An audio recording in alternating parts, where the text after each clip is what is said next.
Should you migrate and do KvK 2 and KvK 3 again when some of these commanders are locked until the season of conquest is open? Let's find out in this video.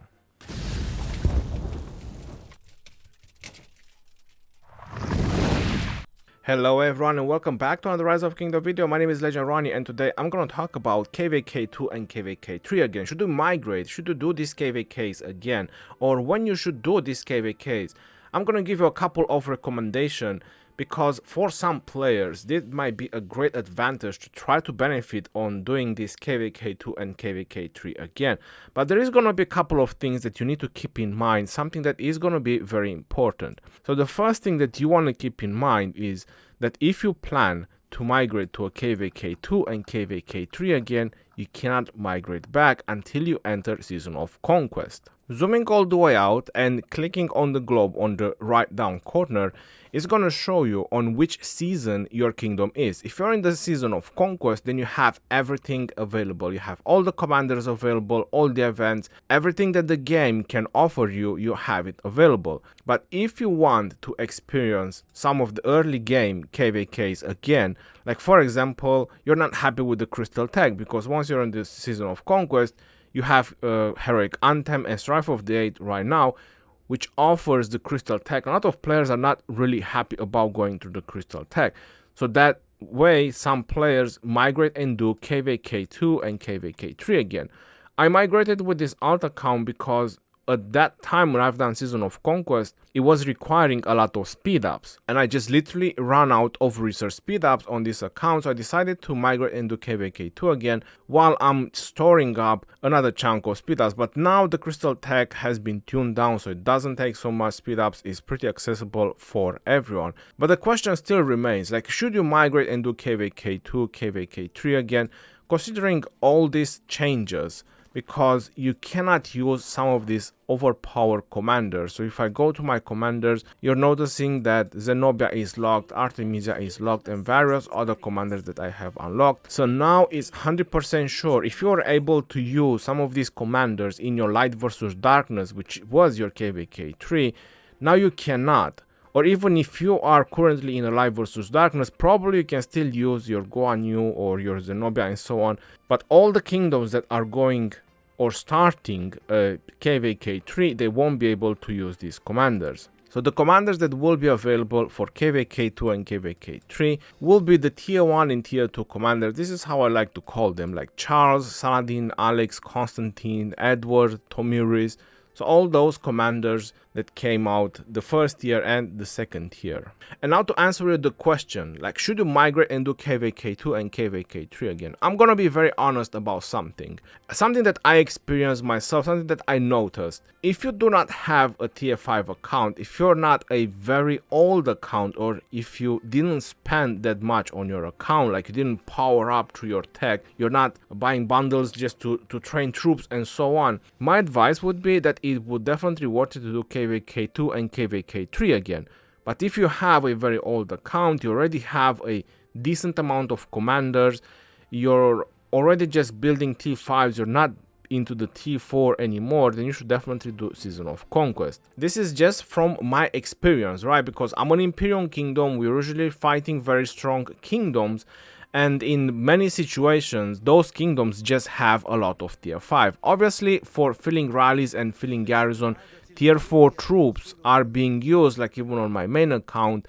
I do have tier 4 and tier 5 troops that I use for reinforcing rallies or reinforcing garrisons. But for field fighting, you need tier 5 troops. Field fighting with tier 4 troops, I would consider just a mid shield. Like, you're just there to take punches for the team, because you know someone will target you, will spend his time killing you, and then you're just gonna refresh. Or maybe if you're using Attila Takeda, that might probably be the only Mars that would probably worth it as a tier 4 Mars, to be honest. When I was in Heroic Anthem with this account, I ran out of gold and I did use tier 4, but at that point I had Crystal Tag. I was pretty deep into the Crystal Tag. I have a lot of live streams and recording regarding that, so it did worth it to fight with tier 4, but I was getting a lot of hospital bills.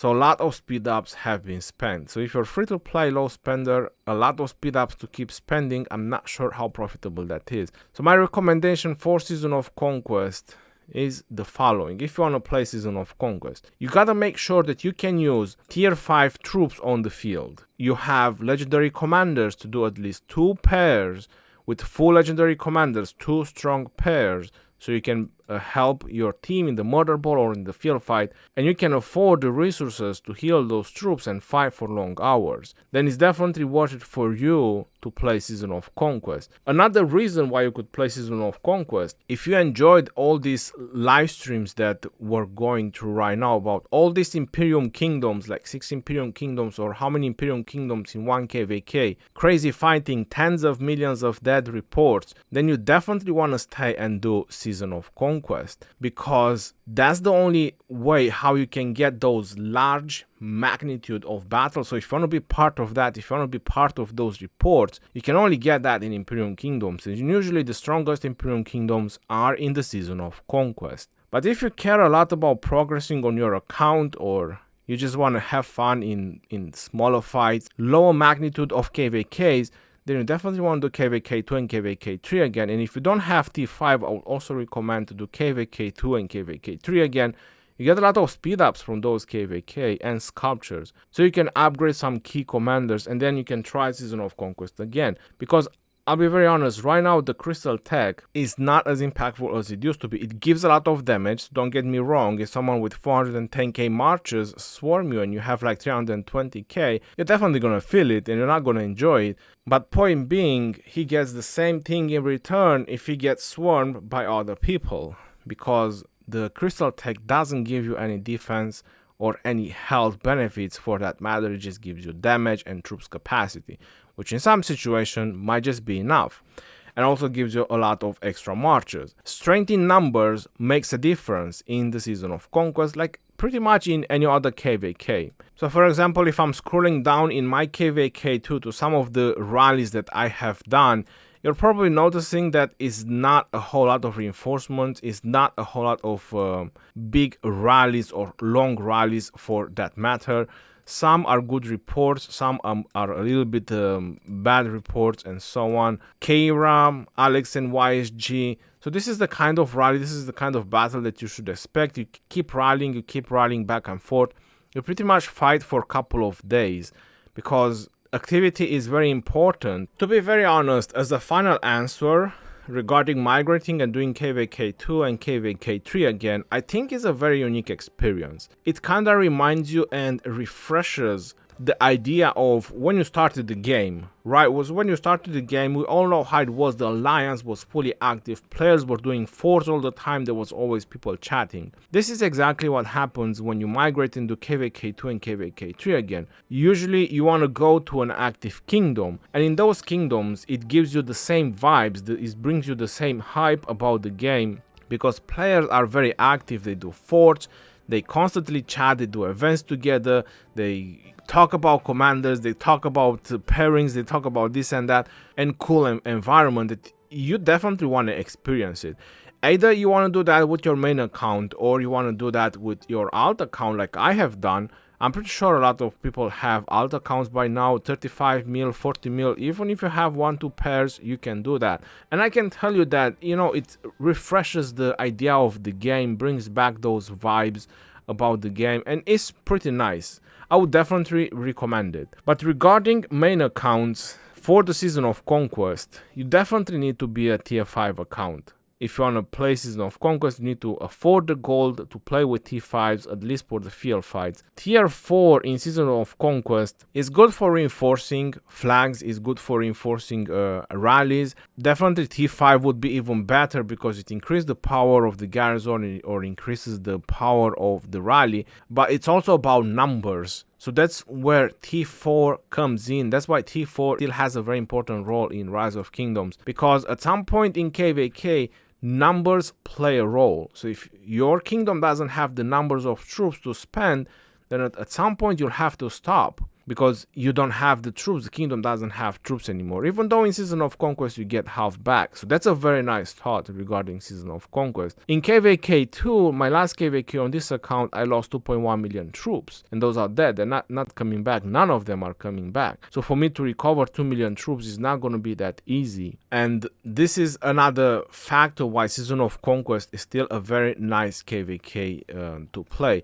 Also in Season of Conquest you have the coalition system. So for example, when it's about getting the rewards, because I was just showing this on the favorites, it's not one alliance, it's the entire coalition. So there's going to be a couple of alliances. So even if you're not a very active player, you will still get some rewards as long as you're in one of those alliances that is in the coalition who's getting the rewards. But in the KvK 2 and KvK 3, again, it's just going to be one alliance. So there's going to be, what, 175, 180 players that will get all the juicy rewards. So it does worth it to do KvK 2 and KvK 3 again, but you need to be active. So this is very important, because if you miss the rewards, then I'm not sure if KvK 2 and KvK 3 will be such a nice experience for you. This is also my rewards, because I was very active and I've killed a lot of troops and I killed a lot of opponents' troops. So I got a rank 1 in the Mightiest Governor, which also helped me max my Saladin. So there's plenty of rewards for doing KvK 2 and KvK 3 again. But it also depends what you like what you want about the game. Like I was mentioning, it does refreshes the idea, it does refreshes the hype about the game, doing KvK 2 and KvK 3 again. But Season of Conquest has his perks as well, because there's more experienced players, there's people who have been through a couple of KvKs, they know what KvK means, they know how is it played. While doing KvK 2, you can meet some unexperienced, let's say, officers, either regarding the flags or how they want to decide things in the KvK, and it might just ruin your experience as well. So all in all, the answer is yes. You should definitely try KvK 2, KvK 3 again, either with your main account or at least with an alt account, because I can guarantee you that it refreshes a lot of hype regarding the game. So let me know in the comment section below, what do you think? Should you do KvK 2 and KvK 3 again? Is this a very nice option? Is this a very nice idea? I would love to hear your thoughts. Until next time, this is your boy Jeroni signing off. Peace out, yo, and take care. See you on the next one, and stay safe out there.